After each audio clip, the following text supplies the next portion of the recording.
और आज मैं मौजूद हूँ जनपद लखीमपुर खीरी की विधानसभा 137 पलिया में। आज हमारे साथ में मौजूद हैं पलिया विधानसभा के बहुत ही चर्चित और लोकप्रिय चेहरा समाज सेवी रवि गुप्ता जी, और हम इनसे सीधा बातचीत करेंगे। और केवल राजनीति पर ही नहीं, हम इनसे बात करेंगे पलिया विधानसभा की जनता, किसान और बाढ़ से संबंधित इन सब चीज़ों पे बात करेंगे। और उम्मीद है कि जनता के सवालों का जवाब बहुत ही मधुरता के साथ मिलेगा। हम अपने चैनल पे बहुत बहुत हार्दिक स्वागत करते हैं भैया जी का। बहुत बहुत स्वागत है भैया जी। बहुत बहुत धन्यवाद आदरणीय सम्मानित पत्रकार महोदय। सबसे पहले आप हमारे दर्शकों को अपना परिचय और अपनी शिक्षा और समाज सेवा के बारे में बताएं। मैं यहीं पलिया में पला बड़ा, यहीं जन्मा, इस माटी का लाल हूँ मैं। और जब से होश संभाला, एक्चुअली मैं जाना चाहता था भारतीय सेना में, तो कुछ माहौल, पारिवारिक जिम्मेदारियां ऐसी थी जिस कारण हम सेना में ना जा पाए। तो हमें लगा देश सेवा कैसे करनी चाहिए, तो हमने राजनीति और समाज सेवा को चुना।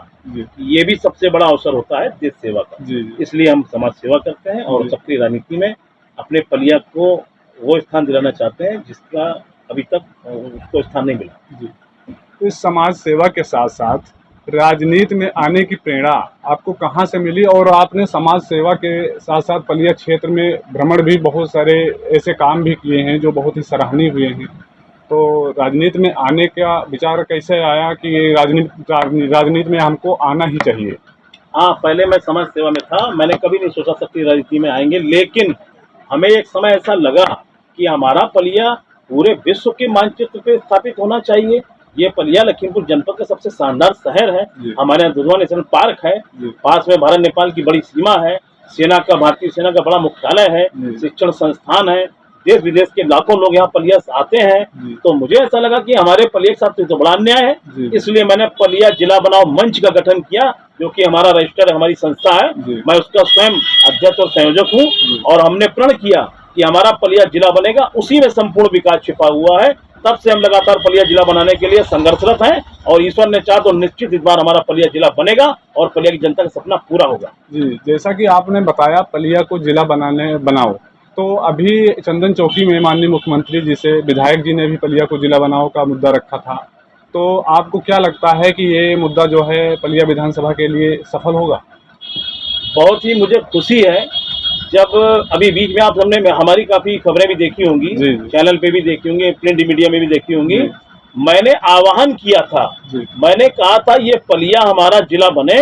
इसके लिए मैं सभी से आह्वान करता हूँ, पलिया की जनता से आह्वान करता हूँ, यहाँ के लोगों से, यहाँ के अधिकारियों से, यहाँ के जनप्रतिनिधियों से भी आह्वान करता हूँ कि आइए मेरे पलिया जिला बनाओ मंच को सहयोग कीजिए, और हमारा पलिया जिला बनेगा तो निश्चित सबका सम्मान बढ़ेगा। मुझे बहुत खुशी है कि मेरी प्रेरणा से हमारे यहाँ के कुछ जनप्रतिनिधि जो हैं, उन लोगों ने भी हमारे पलिया जिला बनाओ के मुद्दे को उठाने का काम किया।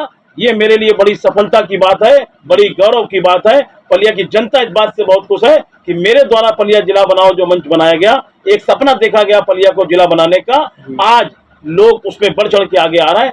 बहुत बहुत धन्यवाद। वर्तमान विधायक जो है रोमी साहनी जी के कार्यकाल को आप किस नज़रिए से देखते हैं, और आपके अनुसार किन क्षेत्रों में सुधार की सबसे बहुत ही अत्यधिक आवश्यकता है?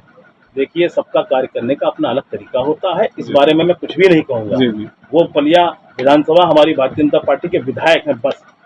आपके अनुसार पलिया विधानसभा में ऐसी कौन सी प्रमुख समस्याएं हैं जिनको यदि आपको पलिया विधानसभा की कमान मिलते ही आप उन समस्याओं को समाधान बहुत ही जल्द करेंगे? देखिए, ऐसा है, पलिया में जो मूलभूत समस्याएं हैं वो मेरे से बेहतर कोई जानेगा ही नहीं, क्योंकि मैं यहीं का रहने वाला हूँ, मेरा घर भी यहीं है, मैं यहीं पला बड़ा, यहीं मेरी शिक्षा हुई, और यहाँ मैं सबके बीच का हूँ। तो मुझे पता, आपने देखा होगा कोरोना कालखंड में जब कोरोना का समय आया तो बड़े बड़े अपने आप को महान समझने वाले लोग कहाँ थे? सब अपने अपने घरों में। पर ये भारतीय जनता पार्टी, योगी मोदी का शिष्य, पार्टी का कार्यकर्ता अपनी जान पे खेल के देखो आगे आया, और पलिया का बेटा होने का मैंने फर्ज निभाया। ऑक्सीजन सिलेंडर हो, चाहे वो सैनिटाइजर हो, चाहे मास्क हो, चाहे ग्लव्स हो, दवाइयां हो, मैंने कोई चीज बाकी नहीं रखी। मुझसे जितना बना अपने पलिया के लोगों को देने का मैंने सहयोग करने का कार्य किया, और 2276 ऑक्सीजन सिलेंडर मैंने स्वयं अपने निजी खर्चे से पलिया की जनता को दिया। उस समय जब लोगों को बहुत ज्यादा आवश्यकता थी, तब ये पलिया का बेटा सबसे आगे बढ़ के आया और ये पलिया की जनता बेहतर जानती है। आपका नाम भाजपा के संभावित दावेदारों में शामिल है। आप अपने दावेदारी को कितना और किस रूप में मजबूत देखते हैं? पलिया की जनता एक तरफा मुझे आशीर्वाद देती है, पलिया की जनता भी अब चाहती है कि उनका बेटा अब यहाँ का विधायक बने और हमारी पार्टी हमको आशीर्वाद प्रदान करे। मुझे आशा ही नहीं, पूर्ण विश्वास है कि इस बार पार्टी का आशीर्वाद हमको प्राप्त होगा।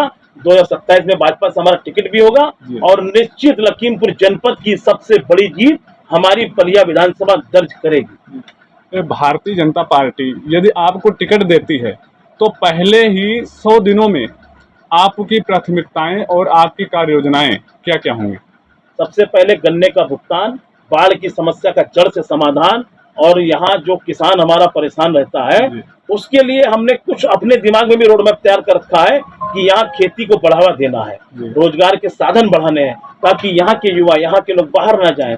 पलिया की व्यवस्था को वो पहुंचाऊंगा, लोगों ने सोचा नहीं होगा, मुझे पता, मुझे क्या। और यदि किसी कारणवश पार्टी आपको टिकट नहीं देती है तो क्या आप पार्टी के जो उम्मीदवार होंगे उनका पूर्ण रूप से समर्थन करेंगे? मैंने हमेशा पार्टी का समर्थन किया है। मैं 2012 से कंटिन्यू टिकट की लाइन में हूँ। 12 में नगर पालिका का टिकट मांगा, 17 में नगर पालिका का टिकट मांगा और 17 के बाद पब्लिक की, पलिया की जनता की इच्छा थी कि मैं विधानसभा में आऊँ, तो 17 से 22 हमने विधानसभा का टिकट मांगा, 22 में, और पार्टी का जो आदेश था उस पर हमने कार्य किया। मैं पार्टी का कार्यकर्ता हूँ, मैं पार्टी के साथ हूँ। अक्सर कहा जाता है कि चुनाव के समय लोग, जनता नेता जो है जनता के बीच सक्रिय हो जाते हैं, और आप तो क्षेत्रीय हैं और आप किसी पद पे ना रहते हुए क्षेत्र में जो है सक्रिय रहते हैं, तो चुनाव जीतने के बाद क्या आप जनता से किस प्रकार से जनसंपर्क करेंगे और जनता की समस्याओं का समाधान मैं ही इकलौता ऐसा व्यक्ति हूँ जिससे पलिया विधानसभा का एक छोटे से बड़ा कोई भी व्यक्ति किसी भी समय मिल सकता है। बीच मार्केट में आप देख रहे हैं, मेरा प्रतिष्ठान है, मेरा आवास है, रात के 2 बजे भी मुझसे कोई मिलना चाहेगा तो उसको समय नहीं देना पड़ेगा। मैं अपनी जनता के साथ 24 घंटे हमेशा तत्पर हूँ, और ये चुनाव के लिए नहीं, मैं तो हमेशा अपना सेवा का कार्य मैं करता रहता हूँ, पूरी दुनिया जानती है बात है। यदि पलिया विधानसभा की जनता आपको अपना जनप्रतिनिधि चुनती है तो जैसे शिक्षा को लेकर, स्वास्थ्य को लेकर और किसानों की समस्याओं को लेकर आप किस प्रकार से हर समस्या को दूर करने में सक्षम होंगे? देखिए, हमारी भारतीय जनता पार्टी की जो डबल इंजन की सरकार है, केंद्र में, प्रदेश में, निश्चित सराहनीय कार्य है। आप देख सकते हैं पूरे देश को कहाँ पहुंचा दिया हमारे मोदी जी और योगी जी ने, क्या बना के दिया हमारे देश प्रदेश को। आज हम लोग गर्व करते हैं। कानून व्यवस्था हो, रोडें देख लीजिए, एक समय ये था कि जब हम लोग कहीं बाहर जाते तब लगता था रोडें अच्छी हैं, आज लोग यहाँ देखने आते हैं कि हमारे यूपी की रोडें एक से बेहतरीन है, जगह जगह हाईवे। तो बात वो नंबर 1 की है। हमारे पलिया में जिन चीजों की मूलभूत सुविधाएं होनी चाहिए थी वो अभी तक नहीं हुई। खनन माफिया जिन लोगों ने अवैध खनन किया है और पलिया को बाढ़ देने का कार्य किया है, निश्चित ये मान के चलिएगा उनको भी सजा हमारी सरकार देगी, और पलिया को बाढ़ से मुक्ति दिलाना हमारा प्रथम प्रयास रहेगा।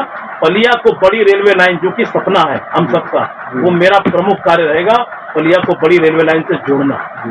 जैसा कि आपने बाढ़ को लेकर बताया, तो पिछले वर्ष जो है ड्रेजिंग और चैनलाइजेशन कार्य के लिए कि मुख्यमंत्री जी ने फंड भी दिया था और किसी कारणवश जो है कार्य सफल नहीं हो पाया था। यदि आप यहाँ के विधायक चुने जाते हैं तो उसको सफल करने में आपकी क्या प्राथमिकता रहेगी? देखिए, माननीय मुख्यमंत्री जी पूरे देश का, पूरे प्रदेश के मुखिया हैं, जहाँ जहाँ उनको लगता है सबसे पहले आगे आते हैं और हर समस्या का समाधान करते हैं। यहाँ के लिए उन्होंने पूरा प्रयास किया है, कहीं पे कमी रही होगी उसको हम लोग दूर करेंगे। और रही बात, तो काम करने का सबका तरीका अपना होता है।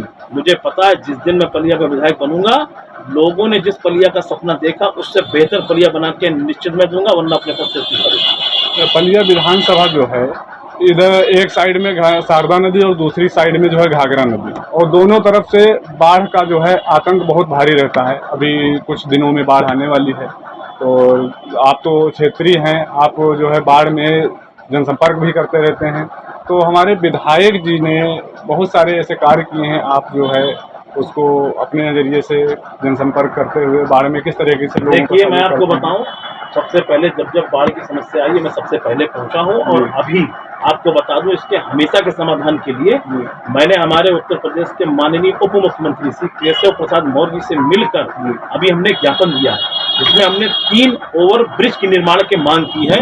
वो ओवर ब्रिज बनते हैं तो निश्चित मान के चलिए पलिया में बाढ़ की समस्या का हमेशा का समाधान हो जाएगा। पहला हमारा अतरिया रेलवे क्रॉसिंग जो बीरा लखीमपुर पलिया स्टेट हाईवे है, यहाँ पे शारदा पुल के पास ओवर ब्रिज बनना है, ये मैंने मांग की है। और 2 ओवर ब्रिज हमारे जो पलिया में रेलवे लाइन है, रेलवे क्रॉसिंग है, उन पे ओवर ब्रिज की मांग की है। तो कभी अगर ऐसा अकस्मात कुछ परेशानी होगी तो यहाँ का आवागमन कभी बाधित नहीं होगा और रास्ता सुचारू रूप से जारी रहेगा। ये बहुत बड़ा काम होगा पलिया का। और क्षेत्र की जनता कहती है कि रवि गुप्ता एक समाज सेवी नहीं, एक बेटा के रूप में कार्य करते हैं।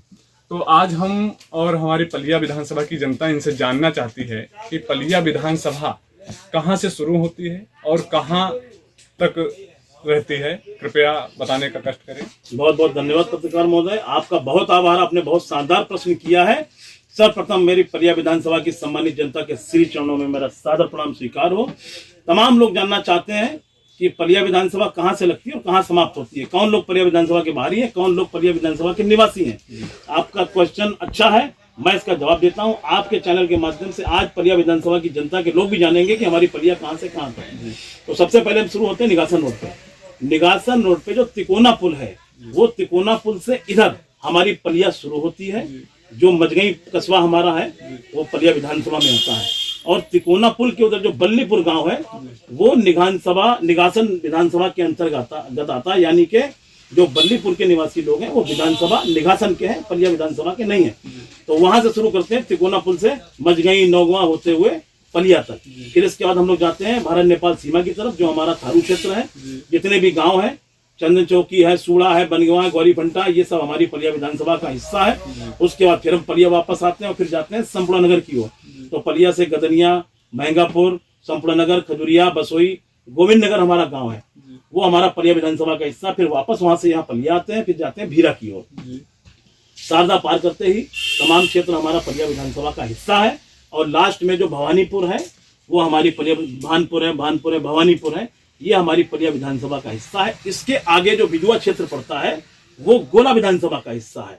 यानी बिजुआ के लोग गोला विधानसभा के निवासी हैं और भानपुर और भवानीपुर के लोग हमारी पलिया विधानसभा के निवासी हैं। फिर आप जंगल की ओर जाएंगे तो कुकरा, बांकेगंज, अमीर नगर, रोशन नगर, ये हमारी पलिया विधानसभा का हिस्सा है। जो प्रॉपर मैलानी शहर है वो गोला विधानसभा का हिस्सा है। यानी कि मैलानी के रहने वाले लोग पलिया विधानसभा के बाहरी हैं, वो गोला विधानसभा के लोग हैं। और जो बांकेगंज, कुकरा, ये क्षेत्र हमारे पलिया विधानसभा का हिस्सा है। तो आज मैंने पूरा विस्तार बताया कि मजगई से शुरू होते हुए ये पूरा क्षेत्र हमारी पलिया विधानसभा का काफी बड़ा हिस्सा है। अब आप जान भी गए होंगे कौन लोग पलिया विधानसभा के लोकल के हैं और कौन लोग पलिया विधानसभा के बाहरी हैं। बहुत बहुत धन्यवाद। जय भाजपा, जय पलिया। बहुत बहुत धन्यवाद आपका भैया जी, क्योंकि आपने अपना कीमती समय दिया और आप देख रहे थे हमारे न्यूज चैनल पे बहुत ही लोकप्रिय पलिया विधानसभा से और जनसंपर्क करने वाले, गरीबों की सहायता करने वाले रवि गुप्ता जी थे।